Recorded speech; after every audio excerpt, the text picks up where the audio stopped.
ہمارے چینل میں خوش آمدید۔ چلیں شروع کرتے ہیں آج کی کہانی۔ آپ کو نہیں پتا ہوتا آگے کا وقت آپ کا کیسا لکھا ہے۔ زندگی ایک عمل پیہم ہے، ایک جہد مسلسل، مگر کبھی کبھار انسان تھک جاتا ہے، اور ایسا تھکتا ہے کہ اس کا دل کرتا ہے کہ وہ بھی ڈوبتے ہوئے سورج کے ساتھ غروب ہو جائے۔ کبھی اس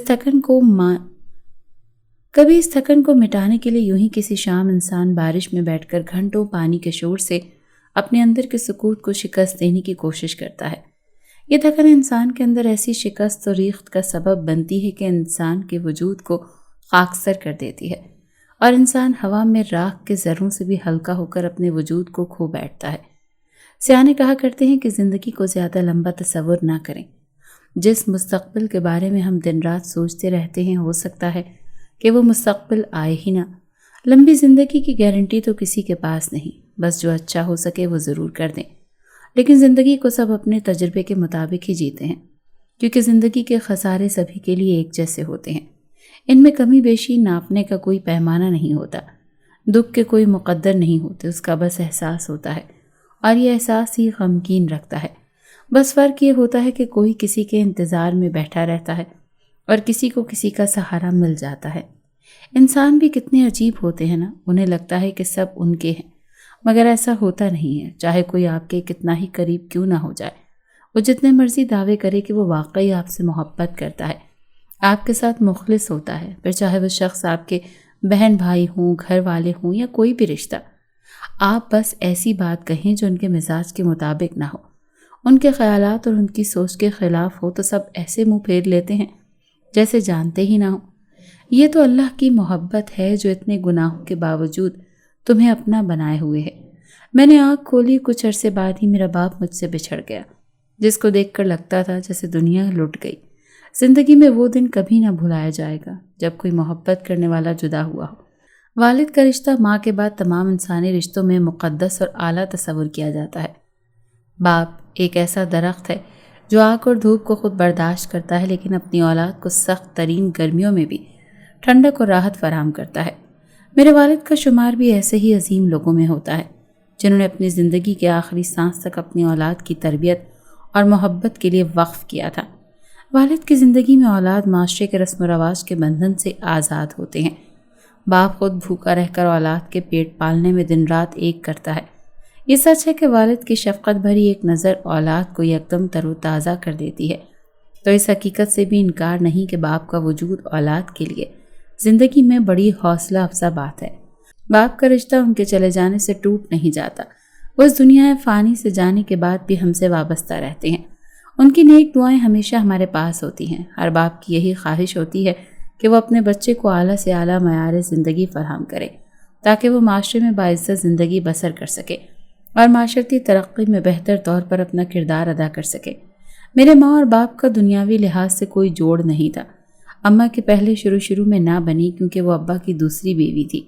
کبھی ساتھ کھڑی ہوتی تو لوگ کہتے کہ باپ بیٹی کھڑے ہیں، اسی وجہ سے وہ اکثر ابا کو باتیں سنا دیتی تھی کہ ان کی وجہ سے ان کی قسمت پھوٹی ہے۔ لیکن ابا کی محبت بھرے رویے اور نرمی نے اماں کا دل بھی پھیر دیا تھا۔ میری اماں کا نام ثنا تھا، متوسط طبقے میں پیدا ہوئی تھی۔